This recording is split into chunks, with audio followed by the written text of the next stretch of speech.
झूठा है smart city का वादा। विधायक सह नगर विकास मंत्री ने 5 साल में कुछ काम नहीं किया। पूरे मुजफ्फरपुर में नहीं है महिलाओं के लिए शौचालय। 24 आवर्स टुडे न्यूज से खास बातचीत में वैशाली लोकसभा के पूर्व प्रत्याशी सह मुजफ्फरपुर से भावी विधायक प्रत्याशी सुरेश कुमार गुप्ता ने कही, मुजफ्फरपुर में नए राजनीतिक विकल्प के रूप में उभर रहे वैशाली लोकसभा क्षेत्र के पूर्व प्रत्याशी सुरेश कुमार गुप्ता जी ने मुजफ्फरपुर में विधानसभा चुनाव की लड़ाई को बड़ा दिलचस्प बना दिया है और जनता के बीच में बहुत जोर से चर्चा है कि इस बार लड़ाई सुरेश बनाम सुरेश की होगी।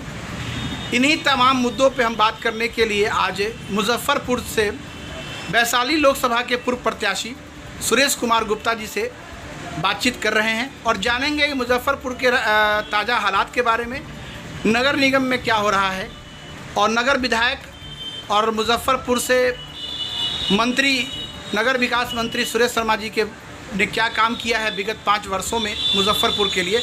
नमस्कार सुरेश कुमार गुप्ता जी। जी, आप सभी को मेरा शहरवासियों को मेरा तरफ से बहुत बहुत प्रणाम। जी, देख रहे हैं कि आज तक जो है स्मार्ट सिटी के नाम पर कि समझिए अगर विधायक जनप्रतिनिधि अगर चाहे तो 5 साल में जगह को स्वर्ग बना सकती है, लेकिन 15 साल हमारे 15 साल विजेंद्र चौधरी भी विधायक रहे हैं और 10 साल जो है सुरेश कुमार शर्मा भी यहाँ पर जो है विधायक रहे। और समझिए बड़ी दुर्भाग्य की बात है कि मंत्री भी होते हुए भी अपने शहर में आज तक मतलब 1% आप काम बता दिए और देख रहे हैं पेपर में रोज भ्रष्टाचार जो उजागर हो रहा है कि स्मार्ट सिटी के नाम पर भ्रष्टाचार उजागर हो रहा है। स्मार्ट सिटी का करीब 4 साल बीतने को है और 4 महीने बाद विधानसभा चुनाव भी है। एक भी काम स्मार्ट सिटी का दिख नहीं रहा सड़क पे। क्या कहना है आपको मंत्री जी के बारे में?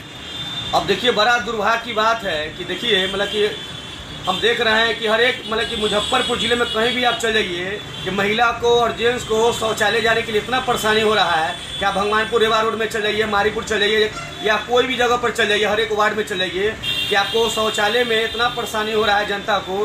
लेकिन जनता को सबसे पहले यही सब काम चाहिए और कोई भी विकास नहीं दिख रहा है।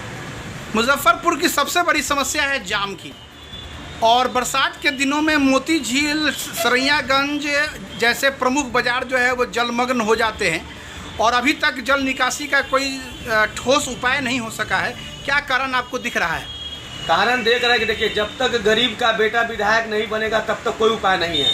यहाँ समाज कहता है कि जिसके पास धन है उसी को वोट दीजिए, बोले उसका पेट पहले से भरा हुआ है। लेकिन हम कहते हैं कि नहीं, गरीब का बच्चा चोरी कम करता है और देखिएगा कि पैसे वाला जब बड़े बड़े उद्योगपति राजनीतिक में आते हैं तो बहुत ज़्यादा योजनाओं को लूटता है। गरीब के बेटा को तो डर लगता है कि भाई कहीं चोरी करेंगे तो पकड़ा जाएंगे, बहुत सारी बात होगा। अब पैसा वाला को डर लगता नहीं है, लेकिन गरीब के बेटा जिस दिन विधायक बन जाएगा मुझे नहीं। तो हमें ये मैं जानना चाहता हूँ कि वर्तमान में नगर विकास मंत्री जो हैं और आपके मुजफ्फरपुर के विधायक भी हैं, उनके काम का क्या मूल्यांकन करेंगे आप? कैसा उनको आप मानते हैं कि उन्होंने 5 वर्षों में क्या काम किया?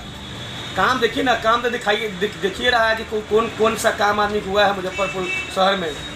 और आप घूम के देख रहे हैं, आप लोग मीडिया वाले हैं, सर्वे कर भी रहे हैं और चाहते तो 5 साल में यहाँ के विकास, यहाँ समझिए कि विधायक भी है और मंत्री भी शहर का है और शहर का मंत्री भी रहते हुए देखिए बड़ा दुर्भाग्य की बात है कि विकास आप अटल बिहारी वाजपेयी जी को अपना आदर्श मानते हैं और नगर विकास मंत्री जो है वो भारतीय जनता पार्टी के विधायक है, तो क्या आपको लग रहा है कि आप पार्टी के विचारधारा से दूर निकल रहे हैं और उनके खिलाफ लड़ रहे हैं?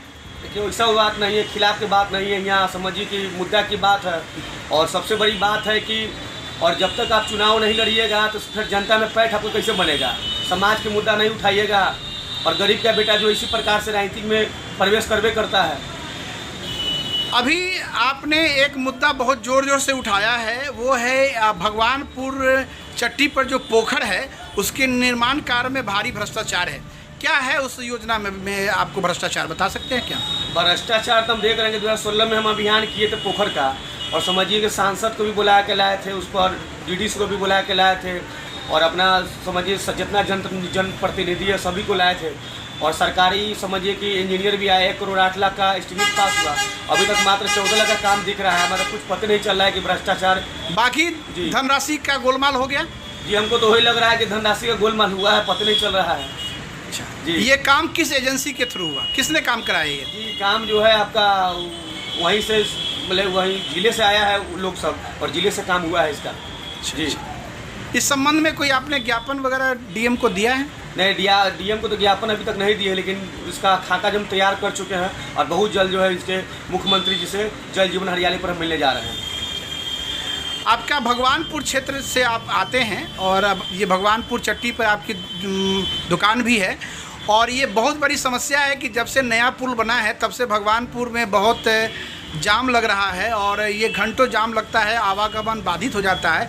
प्लस अभी जो पुल निगम ने जो ज़मीन अधिग्रहण किया और ये राष्ट्रीय उच्च पथ की जो एजेंसी है NHI, उसने भी जो ज़मीन अधिग्रहण किया तो उसने वहाँ पे सड़क नहीं बनाया। इसके लिए आप क्या काम कर रहे हैं?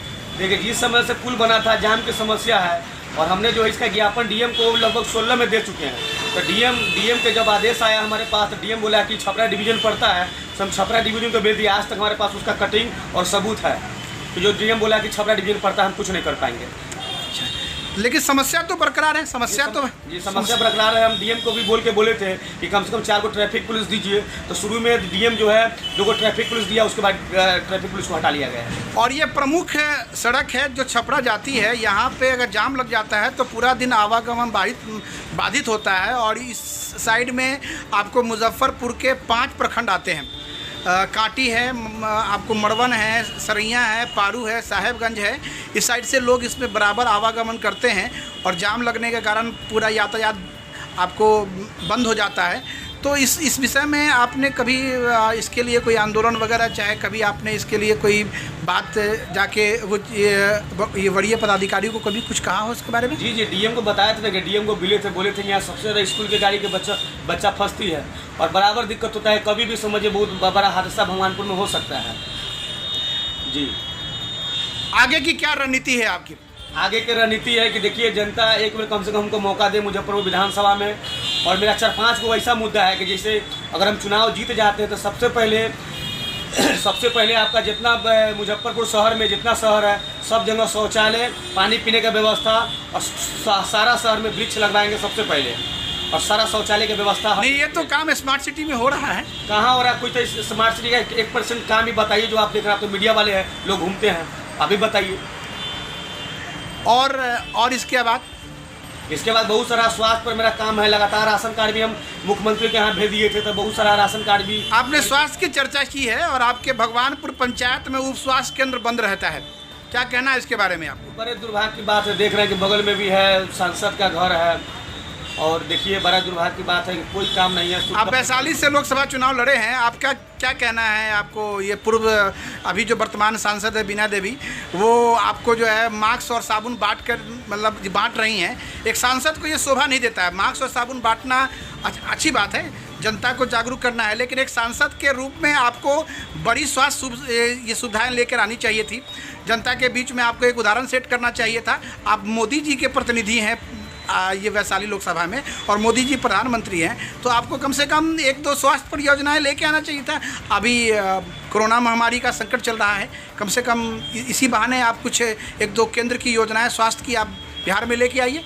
क्या ये आप क्या कहना है इस बारे में आपको? लेकिन इस पर हम कोई टिप्पणी नहीं करना चाहते हैं। चलिए ठीक है, बहुत बहुत धन्यवाद आपको 24 आवर टुडे न्यूज़ से।